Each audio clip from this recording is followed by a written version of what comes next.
So it started off there with grieving. That was the reality of what my entrance into motherhood looked like.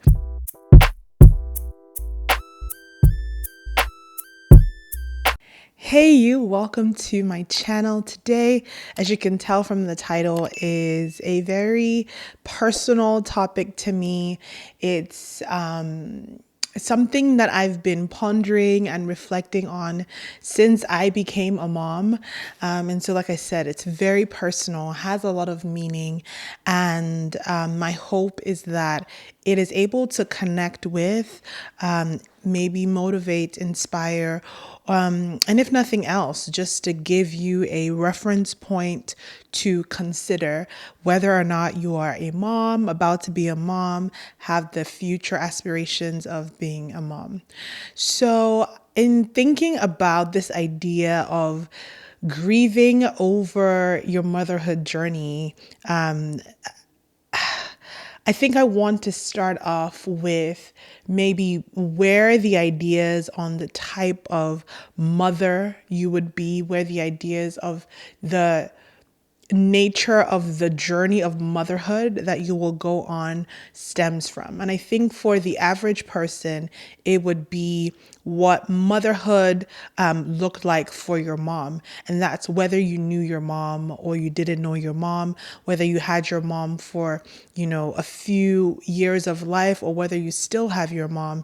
I think for a lot of people, the definition of motherhood or the description or characteristics of motherhood that we project for ourselves, dream for ourselves, if there are any, and if you're not the one who's like been dreaming about this, but the reference point or the basis oftentimes is the motherhood that you experienced from your mom, whether she was there or not. And so I keep saying there or not because I do recognize that there are people who didn't grow up with their moms for a plethora of reasons. But I still think that the presence or absence forms a basis of what you might have thought or envisioned motherhood would be.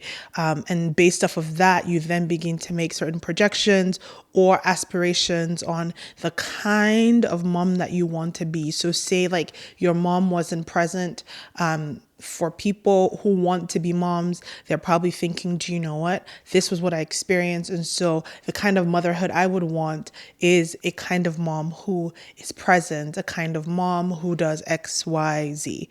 Hope that connects. So yes, as I am reflecting on the kind or the type of motherhood that I envisioned, like I said, I have to start on from the kind of motherhood I experienced my mom in, or the kind of motherhood I experienced her having, rather. And again, this is from very limited perspective. And I say limited because she was a whole person before I showed up into the picture, before I met her. And even my perspective on her mothering is also limited because there's certain information I do not have. But I have enough data points, right, to have built my reference point on the kind of mom that I would want to be. So when I think about motherhood from observing my mom, I would say that I saw that motherhood was sacrificial. I saw that motherhood was intentional. My mom is still the kind of person who she would do, maybe not do, she would go the farthest length to ensure that you were achieving your full potential, right? And I think there are many stories that will buttress this point. So for me, off the top of my head, I'm a worship leader today, and I think a lot of that has to do with the investments that my mom made, whether she observed or someone else, like a music teacher, observed, and the lengths through which she made room, created opportunity for me to be able to develop in that, whether or not it was she was financially capable at the time, whether or not she had all the time in the world. But that was something that I saw that builds the reference point for what I expected motherhood would look like. The other thing that I would say I expected motherhood to look like for me was my mom is a very, very big workaholic. I'm just going to put it that way. My mom is a workaholic. She will work until she drops.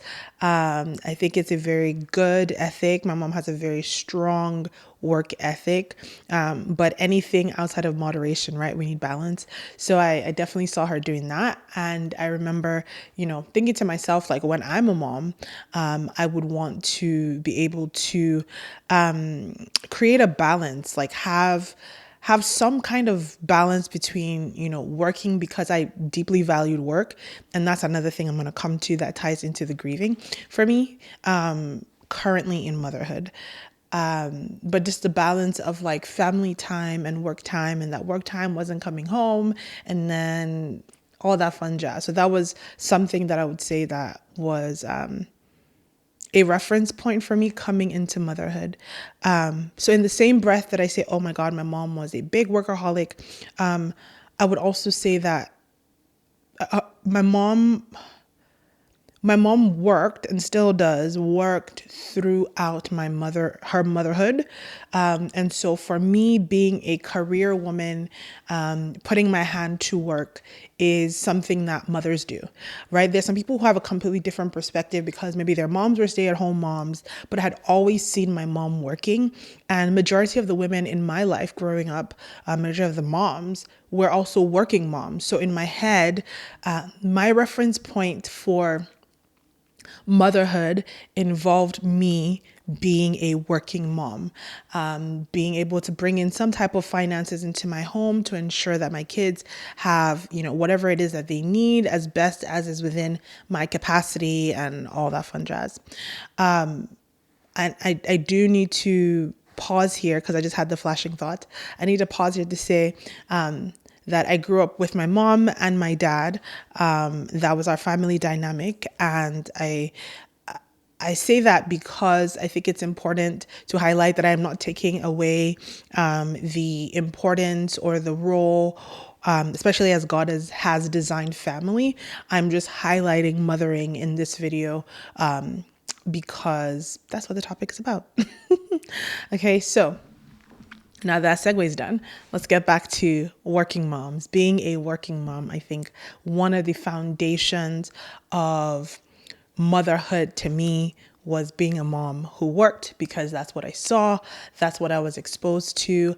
I think there was a lot of rhetoric even around the time being a teenager of women need to have their own. Like if a woman isn't working or she doesn't have her own, then she's at the mercy of her husband to be abused or X, Y, and Z, whether that's financially, verbally, all of the things. So for me, work has been a core marker to me of something that would be a part of my motherhood journey. If you've watched my videos for any bit of time, you've probably heard me talk about my transition out of my job into being at home, now delving into recording these videos on YouTube and starting a garden and starting a business. But none of these things were on my bingo cards, like they say. This was never what I imagined my motherhood would look like. And I've only been a mom for a few years now.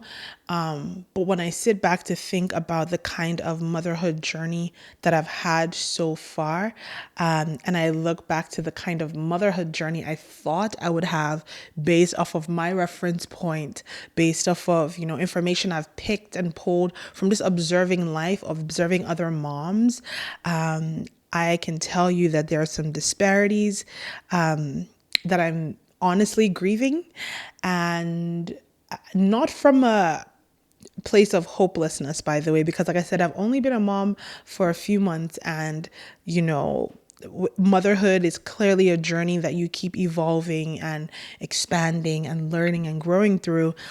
Just at this point, I just wanted to share with you guys. It's such a long intro. Share with you guys the aspects of my motherhood that I'm currently grieving, that I thought would be one thing but looks like a different thing.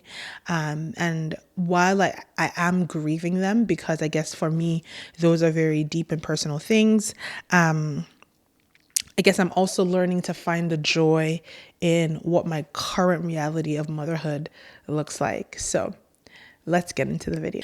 So I've kind of shared a lot about what I thought motherhood was going to look like for me based off of my reference point. I will say, though, that I was not necessarily the girl who had sat back and had dreamed up being married, dreamed up, and I think I've shared this before, dreamed about what my marriage or my wedding would look like. I didn't really dream about the number of kids I was going to have. I didn't really, yeah. I think at the time I was just more focused on like, I don't know, what does life look like right now? Yeah, I was more focused on that. So it wasn't, yeah. So getting into the point where where the thought of even becoming a mom was a thing. Obviously now I'm married, and then we get pregnant. And my first foray into motherhood was actually like loss and grief. And I didn't ever think that that was how my motherhood journey was going to begin, with a miscarriage, right? I think you think of all the beautiful things, right? You think about how, now you're pregnant and then you're going to have this child, and then that, so my initial foray into motherhood was kind of laced with a lot of grief. However, I think what the grief did was fan the flames of desire. And so just like I said, there is the grieving and there is the joy that I find. So this is not a hopeless, hopefully you're not receiving this as a hopeless video, but anyways. So it started off there with grieving. That was the reality of what my entrance into motherhood looked like. And I definitely remember moments, thinking to God, like, I've done all the things your way. I've gone against the grain in a lot of ways, whether it was the career path that I chose compared to what, my dad had expected of me to do, whether that was, going to being a medical doctor. I've gone against the grain of that. I've, really like pushed past a lot of the expectations and the hopes that maybe people had of me. I didn't get married super young either. Like, so there was all these things. I got married to someone who's from a different tribe. So I've just been very, for the most part, God, you lead and I follow type situation. And so for me going into motherhood, I'm like, why would this be your best for me? When it comes to entering motherhood, why was this your best? And the truth is, especially being a Christian, I know that God's ways are not my ways. I know that his thoughts are not my thoughts. And so I've had to accept and grieve the reality that going into motherhood did not initially look like, textbook, if you will, but that it came with a lot of pain that, when I look back, a lot of pain that fueled a desire and as such a deep dependence on God. For every passing breath, for every waking, it was also a pain that birthed a depth in connection within community. Now, a lot of times I'm like, did I have to go through this means to get that? Could I bypass all of that? But again, not my will, but your will be done, right? Just like what Jesus said. So that was my foray, the reality of my foray into motherhood. The other thing that I would definitely say, and I've mentioned this a lot in the beginning, so hopefully you've already figured it out by now, is I really have grieved the reality of not being a working mom. And working mom in the sense of being in a 9 to 5, having a steady flow of income, just honestly feels like living under such financial restraint. That's probably the phrase I would use for that. Living under such financial restraints that I never in a million years imagined or thought would be the reality of my life, myself, in motherhood, in the journey of motherhood. And I've really grieved this deeply. Like I said, I grew up seeing my mom, a lot of all the other moms, right? And my mom, by the way, this is what is so weird is that my mom wasn't in a, like, she was in a 9 to 5, but at some point she left and started her own business. And I think there was something about seeing her starting her own business, knowing that, she would work really hard to be able to get or afford certain things, that I'm like, okay, I need to be in a position where it doesn't necessarily feel like it's a struggle every time. Like if I wanted to get X, Y, and Z thing for my child, I wouldn't have to think about 10 steps on how to get it. It would just be provided, right?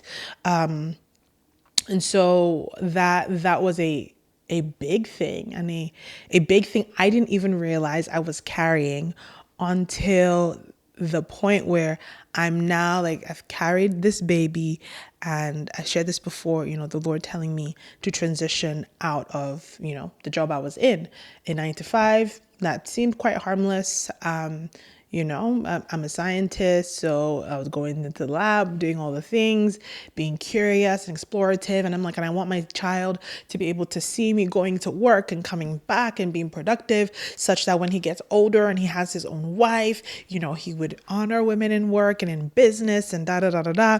These were all the thoughts that I had. And nothing says that he can't have that example now. Nothing says that where I am right now is going to be the final story. It's just the iteration of life that we're in at this moment.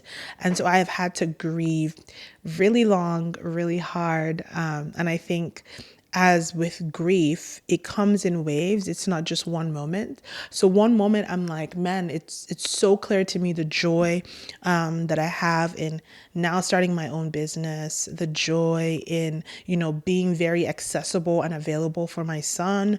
So in one breath, man, I found the joy and I celebrate that joy. But then, like, a wave will come and it's just like I get down on myself that, okay, well, I have this business, but if I had a 9 to 5, then maybe this trip or this thing that I would have loved for him to do. Another one random aside was that I wanted my child to be able to go on a plane before he's 1. I don't know why that was a thing in my mind, but I did have that. That was one of the ideas I had. And it didn't happen. And just getting down on myself of like, God, like, this is like, I did everything that you asked me to do. I followed all the steps. I've been obedient. I've pushed against the grain. Yet my dreams and the reality are not aligned. But I say all that to say that there are these ideas and these hopes and dreams in motherhood right now that I really am grappling with. I'm grappling with being in the moment and accepting the reality versus what I had hoped and imagined. And I will always be grounded by this fact, though, that God's ways are not my ways. And so if the thoughts and the plans he has towards me are good, then there is an expected end. And while I don't necessarily know what to expect, I know that I can expect for God to be good. And so I'm always grounded on that. So that's where the hope will always, be. But the reality of my human experience, right, is that I'm having to grieve some of these things that I hoped, I anticipated would be a reality in my motherhood journey. So being a working mom, that was a big one.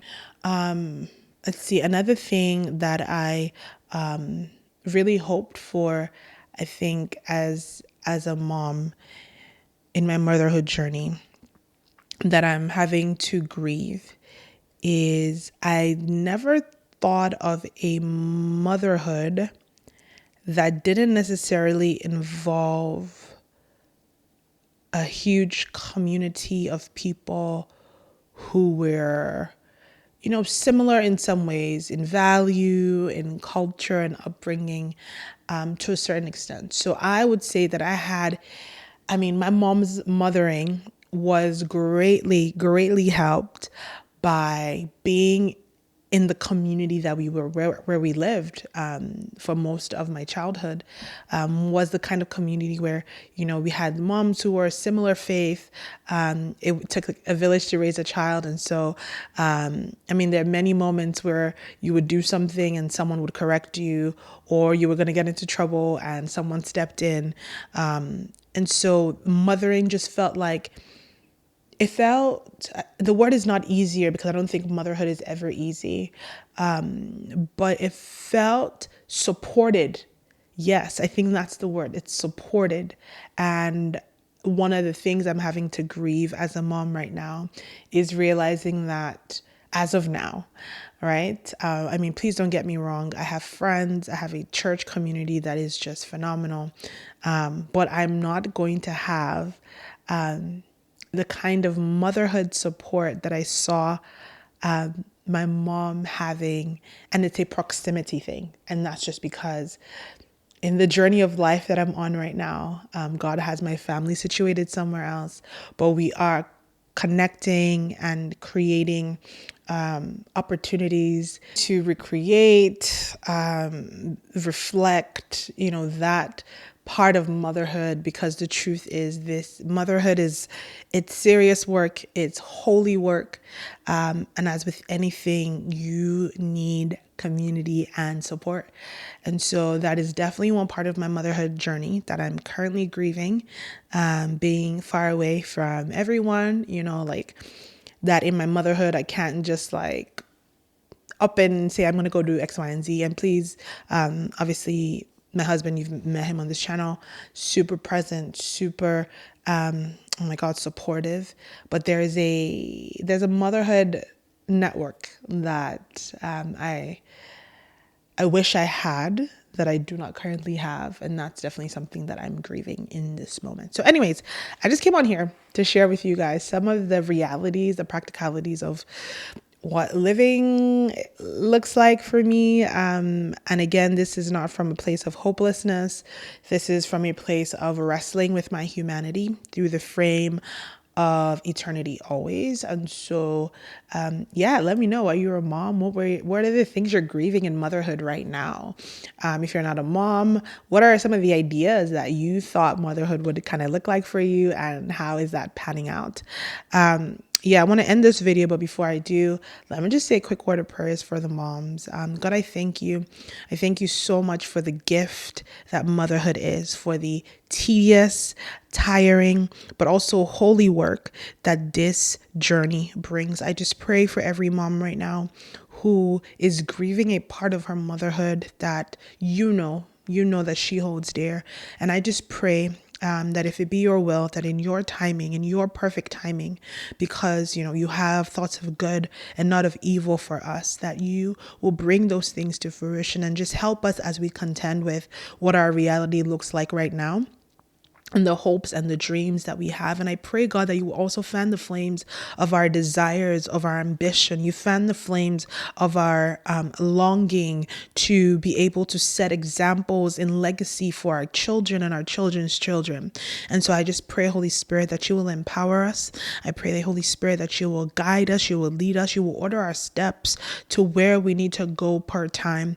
And that in this journey of motherhood, God, that you will hold our hands and you will let us know where it is that you want us to go, that you will show us what you need us to be involved with and what you need us not to be involved with. And we honor you and we thank you specifically for this gift to be moms to these kids. And I pray that your spirit will continue to empower us in Jesus' name.